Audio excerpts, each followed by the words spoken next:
Oi, meu nome é Fernando Arede e hoje vamos fazer uma reflexão no Evangelho de João, capítulo 12, a partir do versículo 44. E Jesus clamou, dizendo: Quem crê em mim, crê não em mim, mas naquele que me enviou. E quem vê a mim, vê aquele que me enviou. Eu vim como luz para o mundo, a fim de que todo aquele que crê em mim não permaneça nas trevas. Se alguém ouvir as minhas palavras e não as guardar, eu não o julgo, porque eu não vim para julgar o mundo e sim para salvá-lo. Quem me rejeita e não recebe as minhas palavras, tem quem o julgue. A própria palavra que falei, essa o julgará no último dia. Porque eu não falei por mim mesmo, mas o Pai que me enviou, esse me ordenou o que dizer e o que anunciar.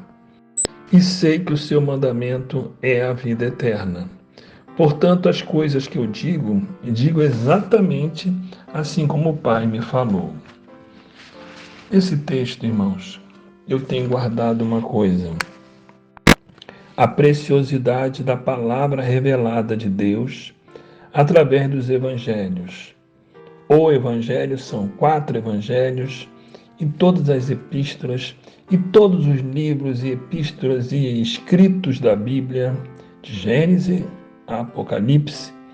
Nós vamos aprendendo, lendo, compreendendo, e Deus vai se mostrando, se revelando em muitos tempos, muitas épocas, e a palavra vem do Senhor. Exatamente como está aqui mencionado em João capítulo 12, a partir do versículo 44, fica claro que Jesus não veio com a proposta de julgar ou condenar, mas de avisar. O aviso é dado, a palavra é anunciada, e quem obedecer, quem seguir, este está salvo, está selado. Aquele que não quiser ouvir ou ouvir, mas não aceitar, este estará assinando o seu próprio destino. As palavras de Cristo em todas as suas colocações, as epístolas dos apóstolos, também anunciam isso de várias maneiras. E todos somos chamados para sermos salvos. Porém, o direito de escolha é pessoal, porque o próprio Cristo Jesus disse: aquele que me rejeitar, ou aquele que não aceitar as minhas palavras, está no seu direito, mas saiba que esta palavra vai julgá-lo no último dia. Nós somos convidados para andar de passo a passo no caminho do Evangelho de Cristo. Também é verdade. Existem muitos inimigos. Quando começamos a andar neste caminho, vamos percebendo que ele é um caminho estreito. E por ser estreito, é necessário cuidado para caminhar nele. Não é um caminho muito largo. É um caminho que exige zelo, cuidado. E as pessoas que escolhem e decidem seguir Jesus, crendo e obedecendo, essas pessoas vão conhecendo Jesus em particular, não somente lendo a Bíblia, que é fundamental, mas também orando, que também é fundamental, e estando em comunhão com o Pai. São apetrechos, na verdade, são ferramentas fundamentais, não só a palavra, como o louvor, como a oração. Mesclando essas ferramentas, essas atitudes, nós vamos cada vez mais estando próximos de Cristo, principalmente quando praticamos aquilo que lemos, quando colocamos no dia a dia, na nossa rotina. Lentamente eu fui abrindo mão das vaidades, do que eu achava que era correto, porque eu achava muitas coisas. Nós temos muitos princípios tortos que vamos aprendendo no correr da vida. E depois vamos aprendendo que tudo aquilo não é realmente glorificar nem ser abençoado, é arrumar confusão. É preciso filtrar o que fazer, o que participar. É preciso escolher o caminho. Esse caminho é estreito, é com Cristo. É preciso saber andar nele. Nós achamos que sabemos, mas eu tenho aprendido algo, irmãos. Não sabemos, não.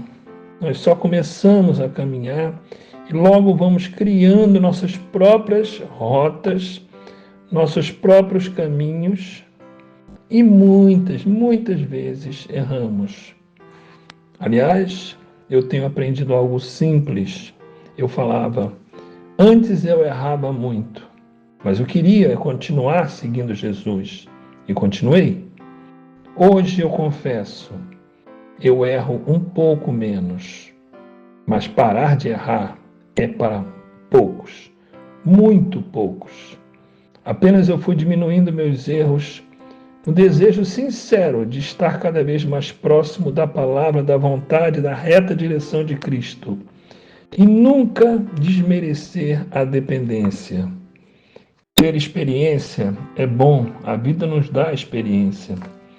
Mas ficar atento ao que Deus quer, como Ele quer e para o que Ele quer. Se nós olharmos no Antigo Testamento, em diversas situações, quando Deus dava estratégias, não somente a Moisés, como a Josué, e a Davi também, sobre como eles deveriam atacar o inimigo, nem sempre era da mesma forma.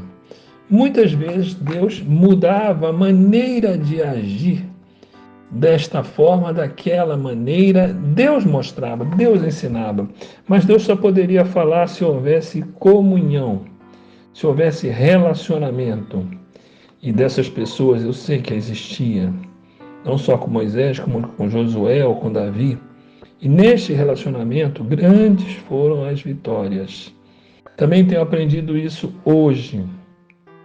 Não diga que já aprendeu muito, que sabe tudo.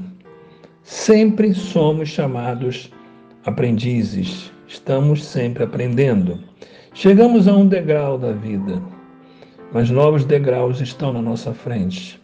E para subirmos esses degraus, temos que abrir mão de alguns conceitos pessoais ou carnais ou herdados na nossa criação. Algumas coisas vão ter que ir mudando. E lentamente vamos nos tornando mais prudentes. A sabedoria e a prudência se beijaram, se abraçaram, elas andam juntas. Vamos aprendendo e conhecendo com a sabedoria. Não que eu queira ser sábio, queremos todos, mas eu aprendi que devemos andar com ela, como que dependendo da sabedoria.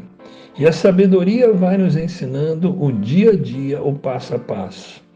Lentamente crescemos e amadurecendo, sempre firmados, confiados na palavra revelada. Aquele que ouvir e guardar, este é bem-aventurado. Aquele que ouvir, entender e não praticar, este será condenado. Alguns serão avaliados como benditos e outros não serão benditos. Que o Senhor tenha misericórdia de nós e desperte dentro de cada um de nós, no nosso coração, um temor sincero para ler a Bíblia, esmiuçadamente ler a Bíblia.